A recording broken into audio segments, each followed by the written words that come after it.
I still remember the exact moment my mother's voice cracked over the phone, and she said, "This wedding is a disgrace." Those words hung in the air like smoke I couldn't wave away, no matter how hard I tried. And all I could do was stand there in my small kitchen, clutching the receiver, while James reached over and squeezed my hand. "Don't worry," he whispered, soft as always. "Everything will be all right." I wanted so badly to believe him. That was 8 years ago, but sometimes it feels like yesterday. My name is Emily, and this is the story of how the people who were supposed to love me most turned the happiest day of my life into something shameful, until the man I married proved them all wrong. Not with anger, not with money, but with quiet strength that the whole country ended up seeing. Before any of the hurt began, life was simple in the way only good lives can be. I was 28, working as an elementary school teacher in a quiet suburb outside Chicago, coming home every evening to the little apartment James and I rented on Maple Street. It wasn't much: 2 bedrooms, scuffed hardwood floors, a tiny balcony where we kept herbs in old coffee cans, but it was ours. James was an accountant at a mid-sized firm downtown, the kind of man who never raised his voice, who set his alarm early to make coffee before I woke, and left little notes on the counter. "Don't forget your lunch, love." We had been married just over a year when I found out I was pregnant. I remember the day I told him. I had made his favorite beef stew simmering with carrots and thyme, the smell filling the apartment. He came home tired from the train, coat dusted with March snow, and I met him at the door with the test in my trembling hand. His eyes went wide, then soft, and he pulled me close so gently, like he was afraid I might break. "A baby," he kept saying, voice thick. "Our baby." That night we sat on the balcony wrapped in a blanket, planning names, laughing about how cramped the apartment would feel with a crib. Those were the golden months. My parents lived a couple hours away in a small town in Indiana. Dad had retired from the factory. Mom kept busy with garden club and church luncheons. They had always been particular about things: status, appearances, what the neighbors might think. When I was growing up, every decision went through the filter of what people would say. I was their only daughter and they had dreams for me: college, a good job, marriage to someone with a solid future, maybe a doctor, or at least the son of someone from the country club. Instead, I became a teacher, and instead of marrying the son of Mom's bridge partner who now owned a car dealership, I fell in love with James. James came from a working-class family. His dad had been a mechanic, his mom a waitress before she passed young. They lived in a modest ranch house on the south side of the city, nothing fancy. When James asked for my hand, my parents didn't say no outright. They smiled tightly, asked about his salary, his benefits, his college loans. I could feel the hesitation in every cup of coffee Mom poured. But James was patient. He visited them respectfully, brought flowers from the farmer's market, spoke softly, never pushed. Eventually they agreed. The wedding was small, just close family and friends at the community hall, and I thought that was the end of it. But it wasn't. When we set the date, the comments started. Little things at first. Mom would call and say, "Honey, are you sure you don't want a bigger venue? People will talk if it's too simple." Or, "James's cousins, are they all coming? Some of them dress so casually." I laughed it off, told myself she was just excited. Then came the phone call about the dress I'd chosen. Simple lace with delicate beading. "Too plain," Mom declared. "People will think we couldn't afford better." I changed it to something more elaborate, even though James said he loved the first one. The real break came 2 weeks before the wedding. I was at their house helping Mom address invitations when she set her glass down hard and looked at me. "Emily, people are already talking. They say you're marrying beneath you. James seems nice, but his family, honey, they're not our kind of people." I felt my stomach drop. "Mom, he's a good man. He loves me." She waved her hand, bracelets clinking. "Love doesn't pay for a child's college. Love doesn't stop whispers at the club."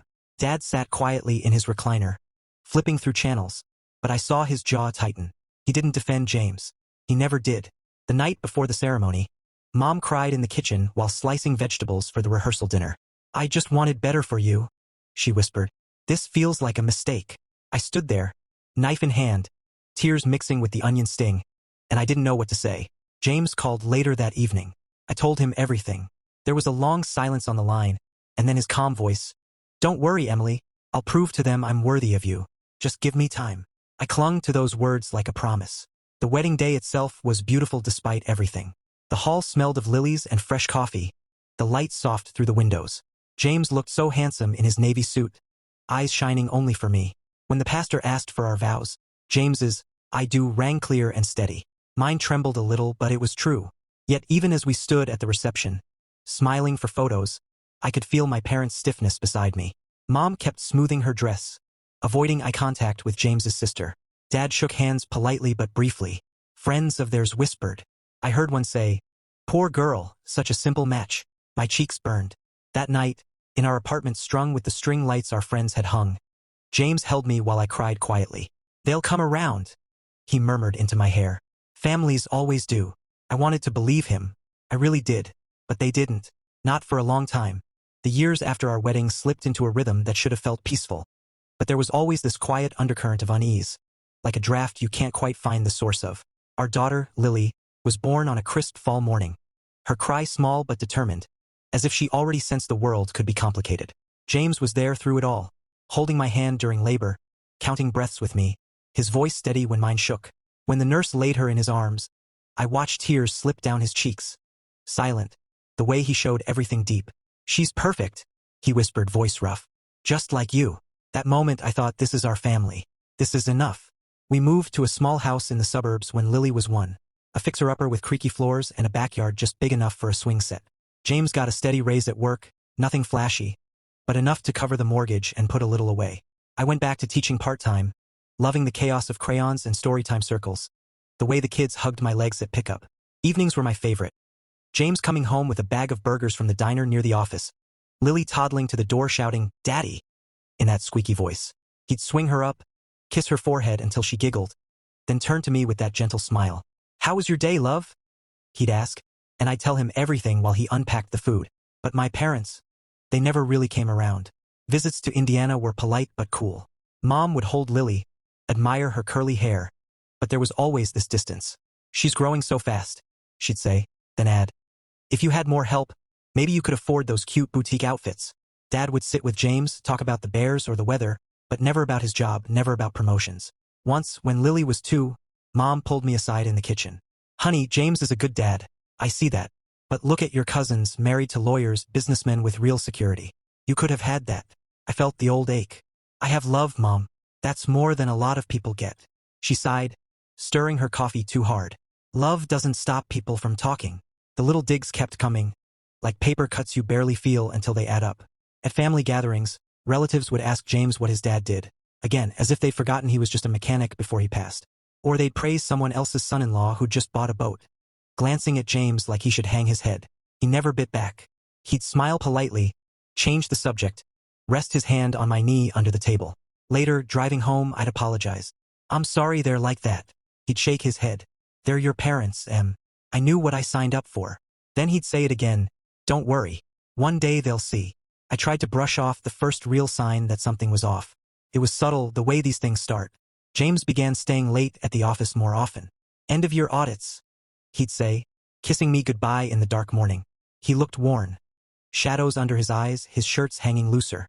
When he got home, he'd play with Lily for an hour, give her a bath, read her goodnight moon, then fall into bed. Our talks got shorter. I'd ask about his day, and he'd say, "Fine, just busy," with that same calm smile. I told myself it was normal. Work pressure. A young family. Nothing more. Then there were the calls he'd take out on the porch. I'd be cleaning up dinner, hearing the slide of the screen door, his low voice murmuring into the phone. When he came back in, he'd seem distracted, rubbing the back of his neck like something heavy sat there. "Who was that?" I'd ask casually. "Just work," he'd answer, eyes flicking away for just a second too long. I felt a twinge, but I buried it. James wasn't the secretive type. He was honest, almost painfully so. If something was wrong, he'd tell me. But the twinges grew. One night, I noticed his laptop open on the desk when he stepped out to check on Lily. The background had changed. It used to be a photo of the 3 of us at the pumpkin patch. Now it was just a plain gray. Small thing, but it nagged at me. Later, when Lily was down, I asked him softly, "Everything okay at work? You seem distant." He paused, dish towel in hand, then turned with that gentle look. "Nothing for you to worry about, Emily. Really. Just some extra projects. I don't want to bore you." He pulled me into a hug, his chin on my head. "Trust me," he whispered, and I did, or I wanted to. The doubt settled in my chest like a stone, quiet but persistent. I started noticing more, the way he'd angle his phone away when I walked into the room, how he'd clear his browser history before letting Lily watch her cartoons on the tablet. Little things that could be nothing, or everything. I didn't want to become that wife, the one who snoops through pockets and demands passwords. James had never given me a single reason to mistrust him, but my parents' words echoed. Marrying beneath you, not our kind. What if they'd been right? What if he was hiding something that would prove them right? One afternoon, while sorting laundry, I found a receipt in his jacket. Coffee for two at a cafe downtown we never went to. The date was the night he'd come home late. My hands went cold. I sat on the edge of the bed, receipt shaking slightly, heart thudding in my ears. Was this the start? The crack that would break us? That night, I waited until Lily was asleep. James was at the kitchen table, glasses low on his nose, scrolling through something on his phone. I stood in the doorway, arms wrapped around myself. "James," I said quietly. He looked up, smiled. "Come here. Let me finish this email." I didn't move. "Who were you with at that cafe on Elm Street last month?" His fingers stilled. The silence stretched, heavy and awful. When he finally met my eyes, there was something there I couldn't place. Guilt, maybe, or just surprise. "Emily," he started, voice soft, and in that moment, I felt everything tilt. He stood up slowly, crossing the room to me, his hands open like he was approaching something breakable. "Emily, please sit down. Let me explain." His voice was calm, but there was an undercurrent to it I hadn't heard before, almost a plea. I didn't sit. I crossed my arms, the receipt still balled in my fist. "Explain what? Who was it?" The words came out sharper than I intended, cutting through the quiet house. Lily stirred in her room, a small murmur, and we both held still until it faded. James sighed, running a hand through his hair. It was getting a touch of gray at the sides. I noticed then, like the strain of whatever this was had been etching lines into him. "It wasn't what you think. It was a colleague. From the office." My breath hitched. A woman? My mind jumped to every sad tale I'd heard from friends. Husbands drifting, secrets tearing homes apart. "A colleague," I echoed, tone flat. "For coffee. After hours." He nodded, eyes holding mine. "Yes, but not like that. Emily, I've been working on something. Something important. I didn't want to tell you until it was certain, because I didn't want to let you down if it didn't pan out." The words soaked in gradually, like rain on parched ground. Not cheating. Not betrayal. Relief washed over me, warm and dizzying, but tangled with hurt that he'd kept it hidden. "What's something?" I asked, softer now, the edge of anger dulling into bewilderment. He motioned to the couch, and this time I sat, perching on the arm like I might still bolt. He settled beside me, close but not touching. "Remember how your parents, how they've always seen me as not quite measuring up. I felt it too every visit. The glances, the questions. I wanted to show them wrong. Not for my ego, but for us. For Lily." He paused, glancing at his laptop. "A few months back, my boss mentioned a certification program. Advanced forensic accounting, sponsored by the state board. It's competitive, exams, interviews. If I get it, it means a senior role, better pay, maybe even consulting gigs. But the prep, it's grueling. I've been studying after work, meeting with a mentor from the program. She's the one I grabbed coffee with to go over my portfolio. Clicked then, piece by piece. The late nights, the calls, the distraction. Relief hit fully, but so did the sting. "Why keep it from me?" I whispered, tears blurring my vision. He took my hand then, his fingers warm and familiar. "I was afraid. What if I bombed it? You'd see me the way they do, just a mid-level accountant, nothing special. I wanted to surprise you, to walk into your parents' house one day and say, 'Look what I've accomplished.'" His voice wavered just a bit, and I saw the rawness there, the man who'd been shouldering this solo. I leaned into him, face against his shoulder. He smelled like his usual aftershave, faint and clean, mixed with the faint trace of office coffee. "You fool," I murmured, half laughing through the tears. "You're already everything. More than enough." We sat like that for a while, the wall clock ticking softly, Lily's steady breaths from down the hall. That night, he pulled out the emails, the study guides tucked in his desk drawer, texts on fraud detection, mock exams. The mentor was a veteran in the field, married with grown kids, nothing more. I believed him. The doubt dissolved like fog, leaving me closer to him than before. But the revelation wasn't done. A week later, James came home early, face ashen. "I got the interview notice," he said, dropping his bag with a thud. Lily was napping, and I was halfway through lesson plans at the table.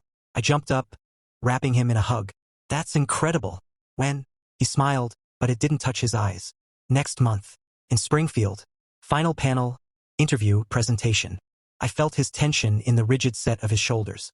"You'll crush it," I said, stepping back to meet his gaze. "You've put in the work." The days blurred into prep mode. James rehearsed his presentation in the living room, pacing in socks, voice even as he explained audit trails and ethical dilemmas. I quizzed him on scenarios, Lily clapping like it was a show. But underneath, I caught his anxiety, the way he'd stare at the ceiling in bed, sleepless. "What if I choke?" he'd murmur in the dark. I turned to him, trace his arm with my finger. "They'll see what I see." A brilliant man. Interview day came. I drove him to the train station at dawn. The air crisp with early spring chill. He kissed me goodbye, then leaned in to kiss Lily's sleeping cheek in her car seat. "Wish me luck," he said, voice low.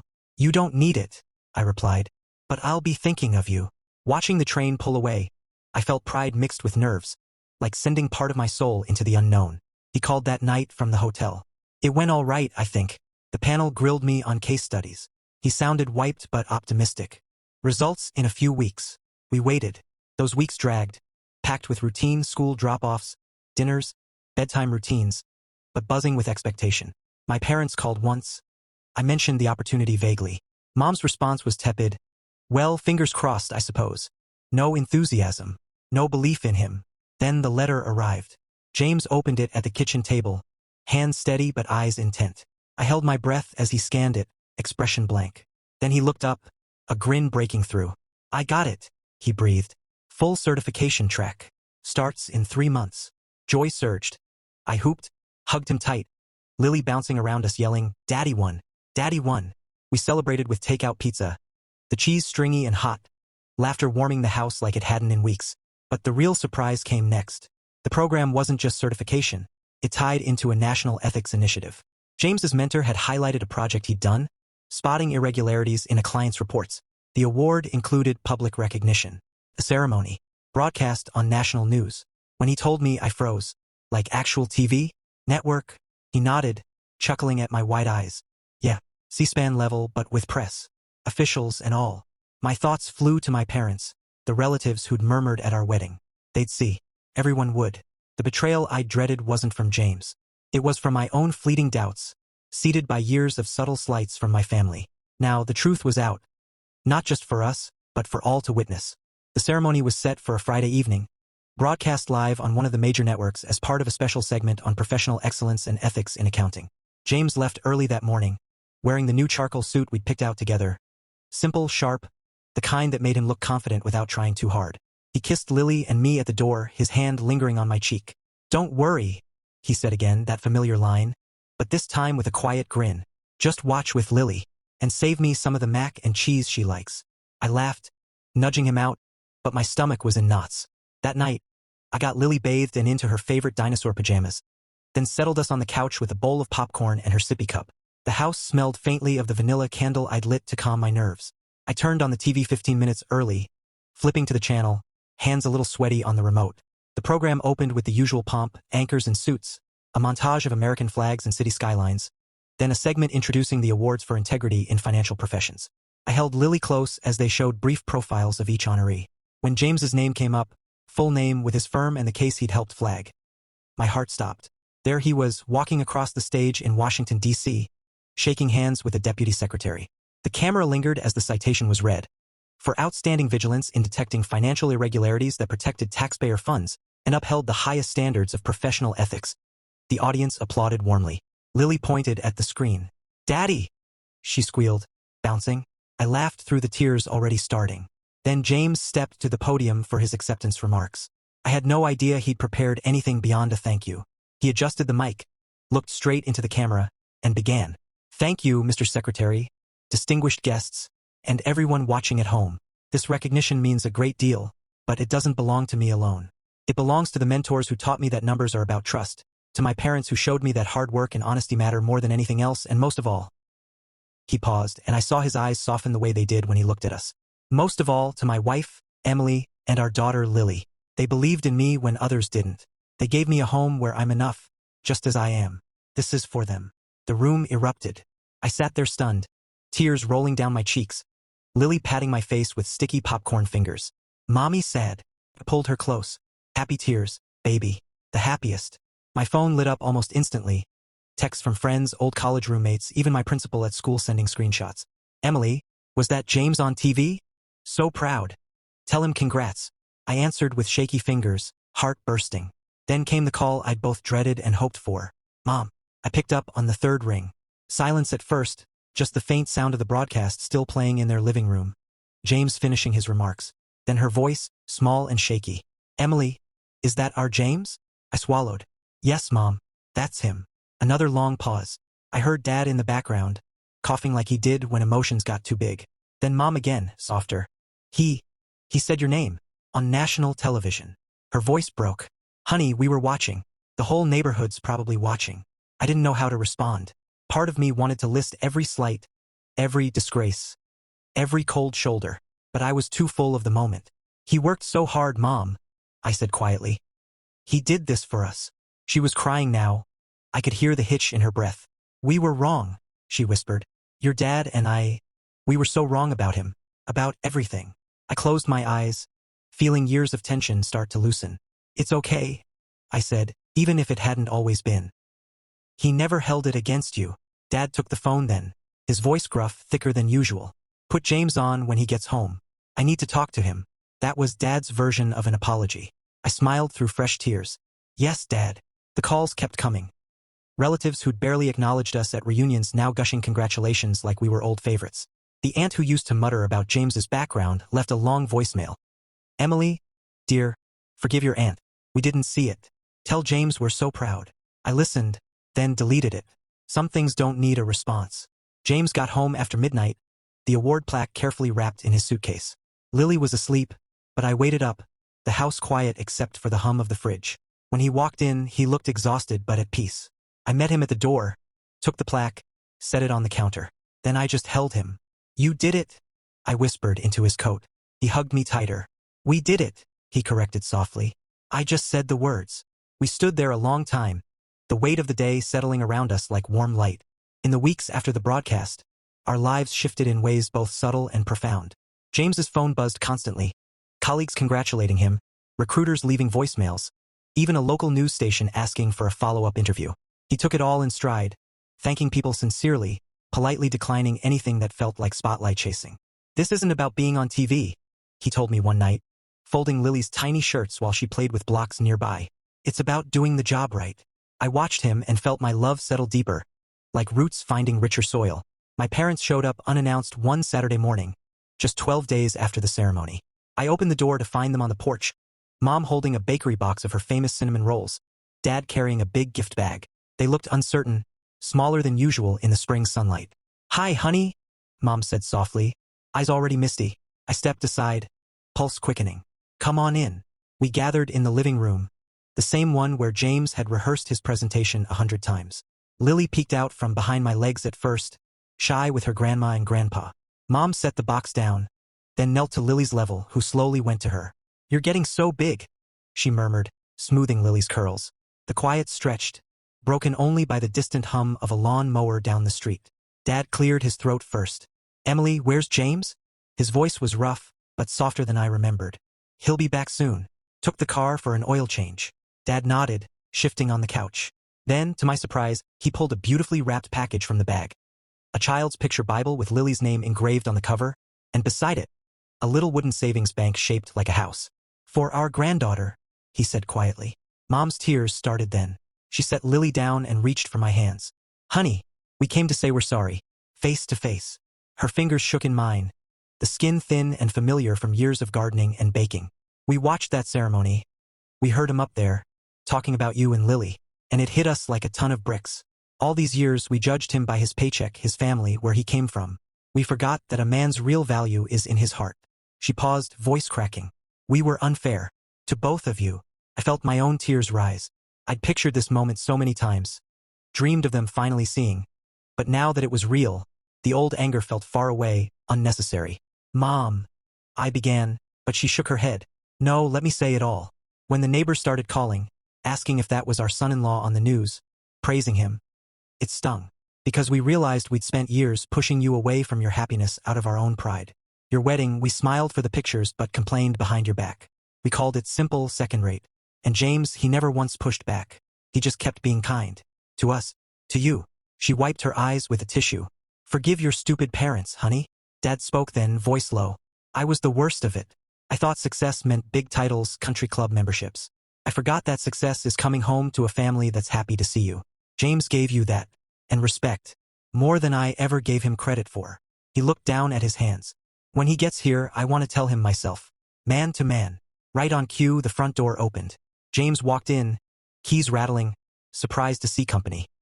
He greeted them warmly. Hey, good to see you, hands extended. The same respectful way he always did. Dad stood up, something he rarely did for anyone younger. "James," he said, voice thick. "Sit down a minute. What happened next is one of the most precious memories I have." Dad apologized, slowly, awkwardly, eyes fixed on James's face. He talked about his own stubbornness, how he'd measured people by the wrong yardstick, how he'd failed me by not trusting my choice. Mom cried quietly beside him, nodding. James listened without interrupting, his face calm and open. When Dad finished, James reached out and put a hand on his arm. "Sir," he said gently, "you don't owe me an apology. You raised an amazing daughter. You gave her strength, faith, kindness, everything good in me she brings out. We're family. That's what counts." He smiled then, that quiet smile I loved. "Besides, now you can tell your friends your son-in-law was on national news." We all laughed. The heavy air lifting like a window finally opened. Mom hugged him tight after that, whispering "thank you, son," over and over. Lily climbed into Dad's lap, and he held her like he was afraid to let go. We ate the cinnamon rolls together, the icing sweet and sticky, the taste of second chances. The news spread through the family fast. Relatives who'd once raised eyebrows now called constantly, inviting us to barbecues, asking James for financial tips, "Since you're the expert now."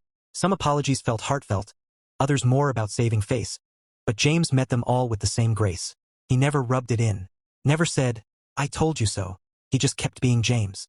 One cousin, who'd once loudly wondered at a reunion why I settled, showed up at our door with his wife and a store-bought pie.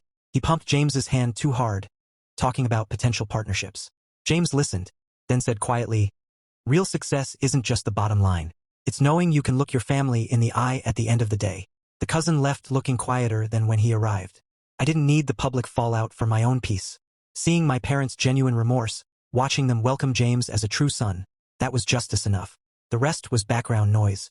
James's career grew steadily after that, senior role, better salary. But he never let it change who he was. We upgraded to a bigger house eventually, one with a real yard and a porch swing. My parents visited often, Mom teaching Lily to bake, Dad building her a treehouse with James. The past wasn't wiped away, but it no longer cast a shadow. Sometimes, on quiet evenings, James and I would sit on that swing, coffee cooling between us. "You were right," I'd say. He'd look puzzled. "About what?" "That first time you said, 'Don't worry. You promised it would be okay.'" He'd pull me close. "It wasn't just me. It was us. And a little grace." The wedding they once called a disgrace became the foundation of our greatest strength. Looking back now, I can see how everything led us here. To this quiet, steady place we never could have imagined on the day my parents called our wedding a disgrace. Life didn't become perfect.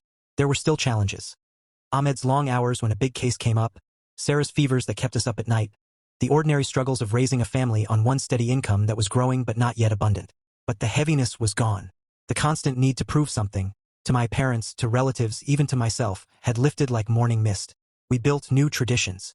Every Friday after Jumu'ah, my parents would drive in from Faisalabad, or we'd go to them.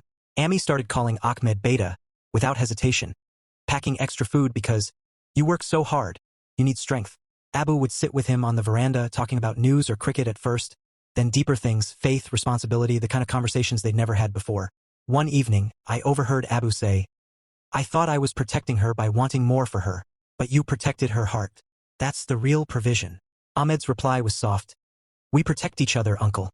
That's marriage." Sarah grew beautifully in that love. She was 5 now, all long limbs and curious questions, her hair in 2 braids that bounced when she ran to greet her grandparents. Ami taught her how to embroider little flowers on handkerchiefs, the same way she taught me. Abu brought children's books about prophets and heroes, reading them in his deep voice while Sarah leaned against him. She never knew the old tension. To her, Nanny and Nana had always adored Abu. Ahmed and I grew closer too, in the quiet ways that matter most. We'd lie awake some nights, hands intertwined under the blanket, talking about the future. He got offers, bigger firms, even a government post. But he chose carefully, always asking, "Will this give us more time together, or less?" Money came, slowly but surely. A better car, one with air conditioning that didn't rattle. Holidays to Murray where Sarah built her first snowman. A small savings for her education. But we never forgot where we started. Ahmed still left notes on the fridge. "Don't forget your lunch, John." I still cooked aloo gosht on special days, the smell filling our home like a promise kept. I went back to teaching full-time when Sarah started school. The classroom felt like breathing again. The children's laughter, the way their eyes lit up when they finally understood a difficult word. Ahmed would pick Sarah up on his way home, the two of them waiting outside the school gate, her little hand in his big one. Parents nodded respectfully now when they saw him. Your husband. That was him on TV, wasn't it? I'd smile and say yes, feeling no need to explain more. Forgiveness came in layers. With my parents, it was complete. They carried their regret gently, making up for lost time with every visit, every phone call. With extended family, I was more guarded. Some relationships warmed genuinely. Others stayed polite and distant. I didn't chase approval anymore. Ahmed taught me that without words, just by living with quiet dignity. One of the sweetest moments came on our 10th anniversary. Ahmed surprised me with a simple dinner at the same restaurant where we'd had our first date years ago, before marriage, when everything was new and uncertain. He'd arranged for my parents to babysit Sarah. As we sat under the fairy lights, the air smelling of jasmine just like our wedding night, he slid a small box across the table. Inside was a delicate gold pendant, our names engraved together with Sarah's in the middle. I never gave you the grand wedding some thought you deserved, he said softly, fastening it around my neck. But I promised you a good life. I hope I've kept that promise. I touched the pendant, tears blurring the lights into soft halos. You kept it every single day, I whispered. You are my grand everything. Later that night, driving home through quiet streets, the city lights flickering past, I thought about how far we'd come. From a wedding whispered about as a mistake to a family held up as an example. From doubt to unwavering trust. From don't worry, whispered in a cramped kitchen to a life where worry had no real place anymore. Healing isn't dramatic. It's in the small things. Amy's laughter when Sarah calls her best nanny. Abu's proud smile when Ahmed's name is mentioned in company. The way relatives now ask my opinion before making big decisions about their children's marriages. It's in Sarah growing up knowing her father is respected not for wealth but for integrity. It's in the peace of knowing I chose right, not perfectly but truly. I learned that people can change when they see truth clearly. My parents did. Others did too. And those who didn't? Their opinions stopped matching the day Ahmed stood on that stage and spoke my name to the nation. Strength isn't loud. It's the quiet choice to keep going, to keep loving, to keep proving worth not with words but with actions. Ahmed taught me that, and in teaching me he healed us all. Sometimes young women ask me now, teachers at school, cousins preparing for marriage, how to know if a man is right. I tell them what I know now.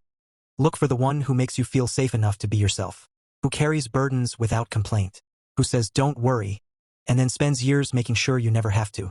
That's the real measure. Not bank balances or family names. Not what people say at weddings. It's the quiet strength that shows up every day, and one day, if needed, on a national stage. And now, here we are. Lily is almost 8, racing around the backyard with the neighborhood kids. James coaching her soccer team on weekends. My parents already planning a big Thanksgiving dinner at our house this year. The old whispers are ancient history. In their place is respect, warmth, and the kind of peace that only comes when truth finally outshines pride. I learned something through all of this that I hold close on quiet evenings. Real worth isn't measured by the size of your wedding or the balance in your bank account. It's measured by the quiet choices, the late nights studying when no one's watching, the gentle don't worry when doubt creeps in, the decision to keep showing up with kindness even when you're judged. James never fought my parents with words or anger. He fought them with steady goodness. And goodness, my friends, always finds its way to the light. If you're listening and you've ever felt judged, for your job, your background, the person you chose to love, please hold on to this story. Trust the people who see your heart. Believe that time and truth walk together. And never let someone else's narrow view dim the beauty of the life you're building.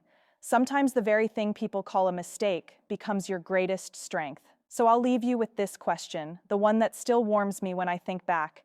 When someone you love is measured by the wrong standards, do you defend them with fire? Or do you defend them with a life so solid and true that the wrong standards simply crumble? Tell me in the comments, what would you have done? Have you ever watched quiet strength change everything?